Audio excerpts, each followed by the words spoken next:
Au nom du Père, du Fils et du Saint-Esprit. Amen. La paix de Jésus soit dans votre maison. J'espère que vous allez bien, que vous êtes dans la paix et la joie de Jésus. Alléluia. Il ne suffit pas que de répéter un mensonge pour qu'il devienne une vérité. Je ne sais pas si vous connaissez cette parole que j'ai un petit peu inversée. Elle est assez connue, mais elle est utilisée dans le sens inverse. Répéter un mensonge, il deviendra une vérité.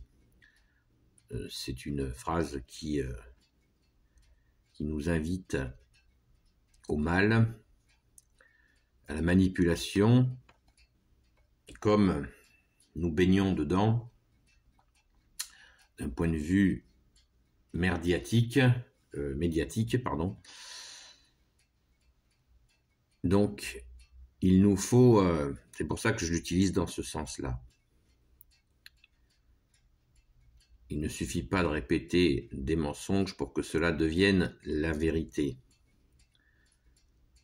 Et, bien-aimé Jésus, tu nous as bien prévenus, il y a de cela 2000 ans, que le prince de ce monde est le prince du mensonge. Et de rajouter, bien sûr, que tu es le chemin, la vérité et la vie.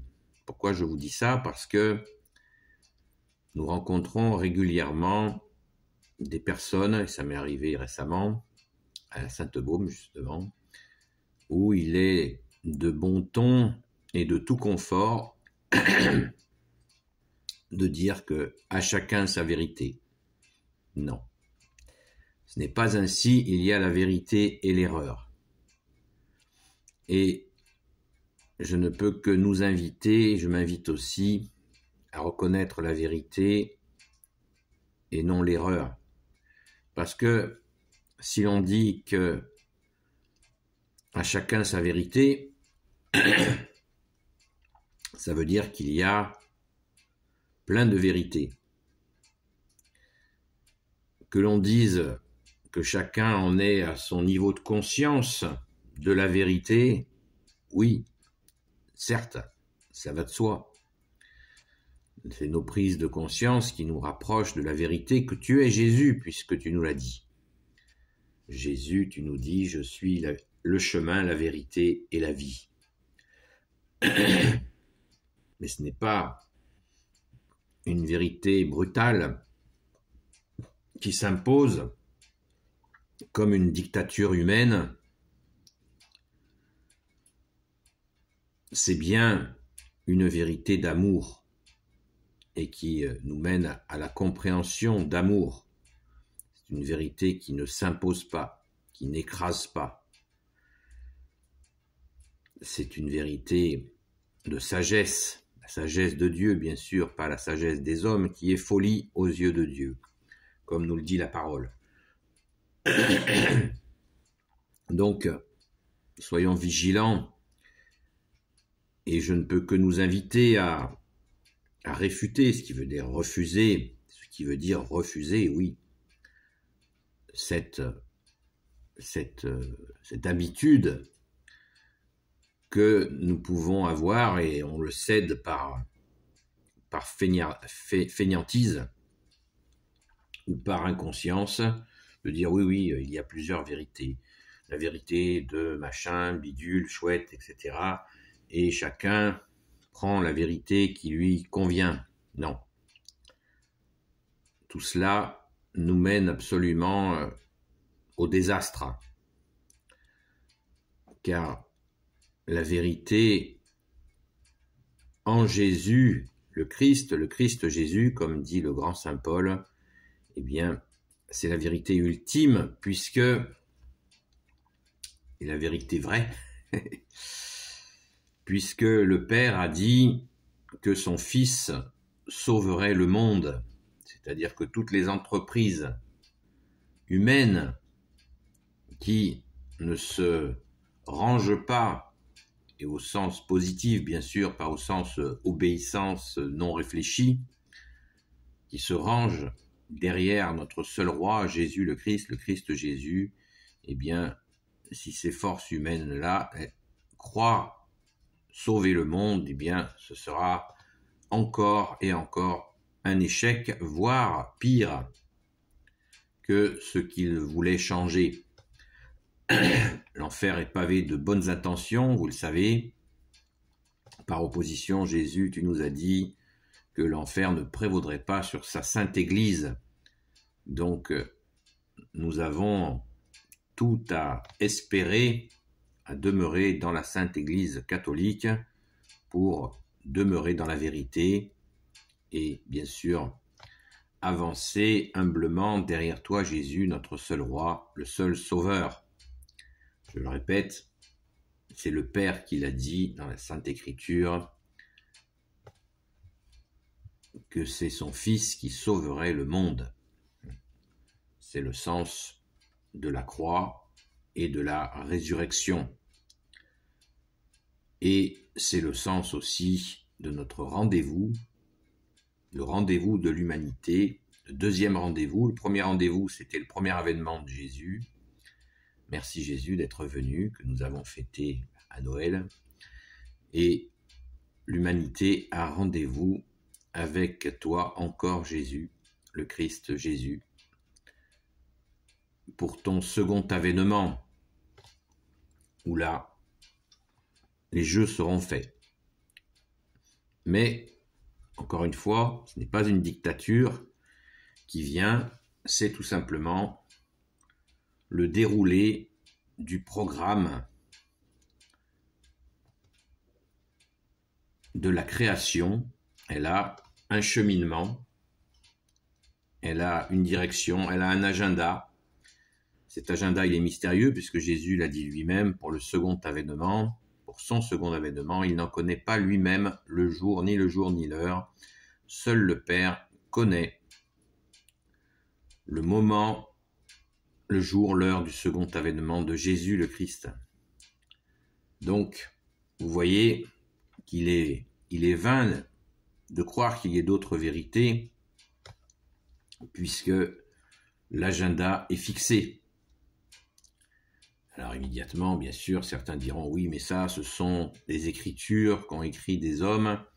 Eh bien non, les hommes qui ont écrit ces écritures l'ont fait sous l'inspiration du Saint-Esprit, et pas de doute sur la réalité de ces écrits et la réalité de l'agenda.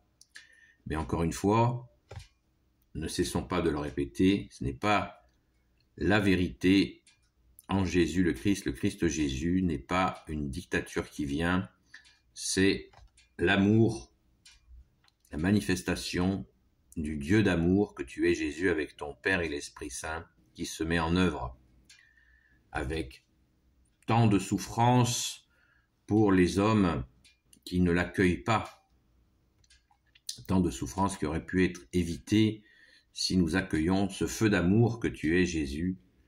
Mais hélas, nous sommes tous longs à la comprenette, moi aussi, tout particulièrement, je suis long à la comprenette. Et nous sommes très longs à comprendre l'amour, comme disait ce grand saint qui disait que voulez-vous faire? Les hommes n'aiment pas l'amour.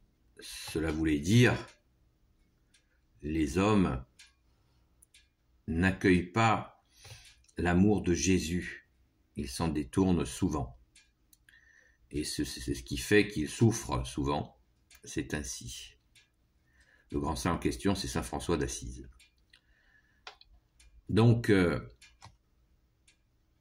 accueillons cet amour, mais ce n'est pas un amour désincarné. Au contraire, c'est justement pour cela que c'est la vérité, parce que c'est un amour incarné qui rentre dans notre quotidien, dans les actes, puisque Jésus nous a dit le programme à mettre en œuvre: nourrissez les affamés, donnez à boire à ceux qui ont soif, vêtissez ceux qui sont nus, libérez les captifs, visitez les malades, visitez les prisonniers, et accueillez l'étranger.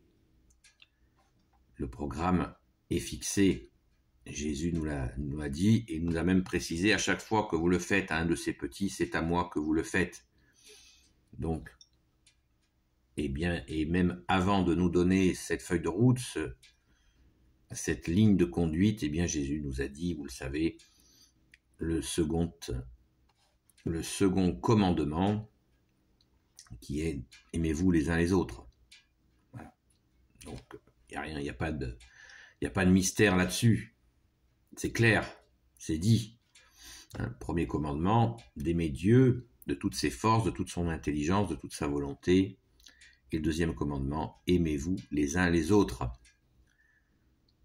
C'est une vérité d'amour, tout simplement. Merci Jésus, alléluia, par ta grâce.